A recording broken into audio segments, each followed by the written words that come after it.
intelligence.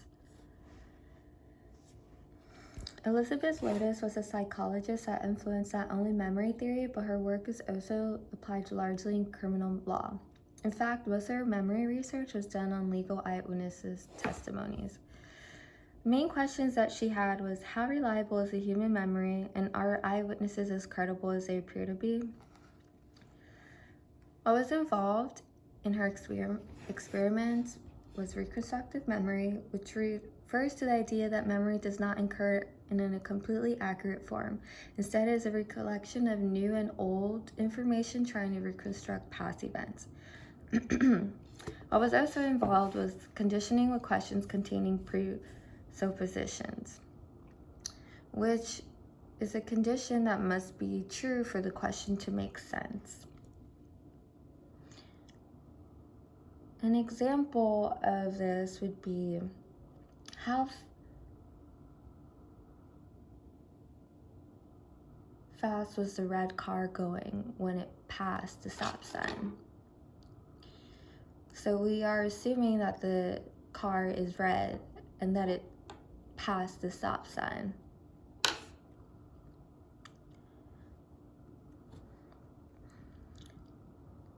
She had a series of experiments. For her first experiment, there were 150 participants that were shown a film of a 5-car chain reaction accident caused by a driver running through a stop sign. Half of the participants were asked, how far was car A going when it ran the stop sign?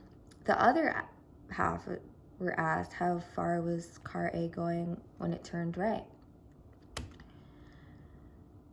The results show that 53% of the participants in Group A reported that they saw the stop sign, while in Group B, only 35% reported to have seen the stop sign. This experiment showed that how certain information involved in a scene can be forgotten without the mention of a stimuli. Experiment 2 goes 40 participants were shown a 3-minute film. One clip shows the class being disrupted by 8 anti-war demonstrators. The participants were given a 20-question questionnaire. Half of the participants were asked, was the leader of the 4 demonstrators who entered the room male? While the other half were asked, was the leader of the 12 demonstrators who entered the room male? 1 week later, the participants were asked to answer questions without reviewing the film. The question that gave results to the study was, how many demonstrators did you see enter the classroom? Group A averaged to about 6 demonstrators, while Group B averaged to about 8. The experiment shows that the wording of one question can alter the way participants remember traits of an event. For her third experiment, participants watched a short film of an accident involving a white sports car and were asked to fill out a 10-question questionnaire. Half the participants were asked, how far was the white sports car going when it passed the barn? The other half was asked, how far was this white sports car going while traveling the countryside? 1 week later, the participants were asked, did you see a barn?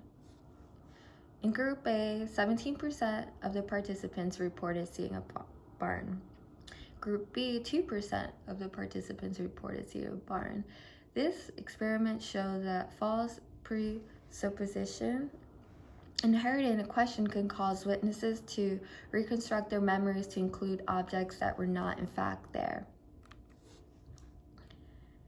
For her fourth experiment, participants were asked to view a 30-minute film, and the 3 groups received booklets containing questions. Group A was the direct question group. They were given 40 filler questions and 5 questions that contained questions about false objects. Group B was the false presupposition group.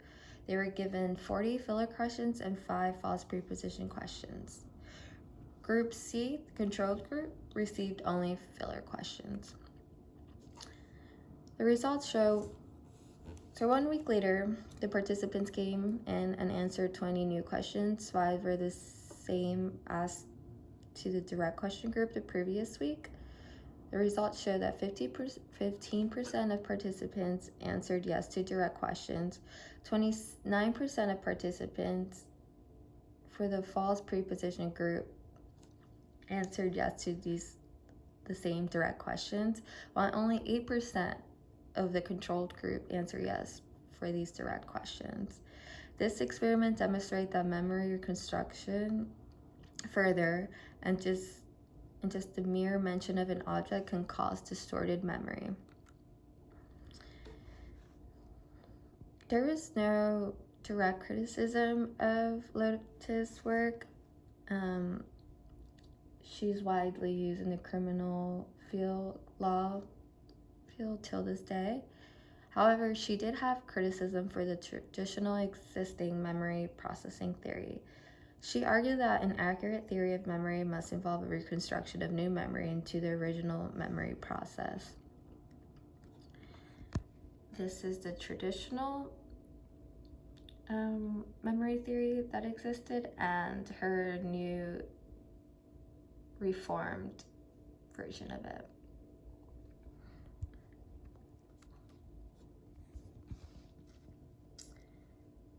So studies that branched off of her work in 2000, there was Keeble and Gales conducted a study citing Lotus' work, examining how lawyers' complicated language negatively alters eyewitness testimonies. Results showed confusing question form were less accurate than those that received simple language questions. In the year 2005, research conducted showed that when eyewitnesses are shown more than one photo in a criminal lineup, their accuracy decreases as they incorporate newer faces into their memory. This is a little funny skit that I found.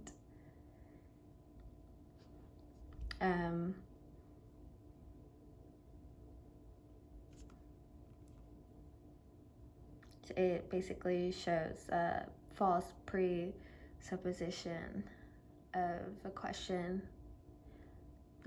He's assuming that unicorns were involved.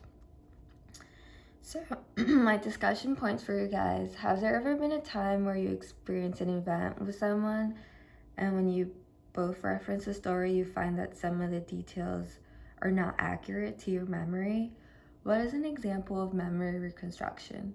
Would you consider eyewitnesses' testimonies as a reliable source? Can we trust our memory? Thank you.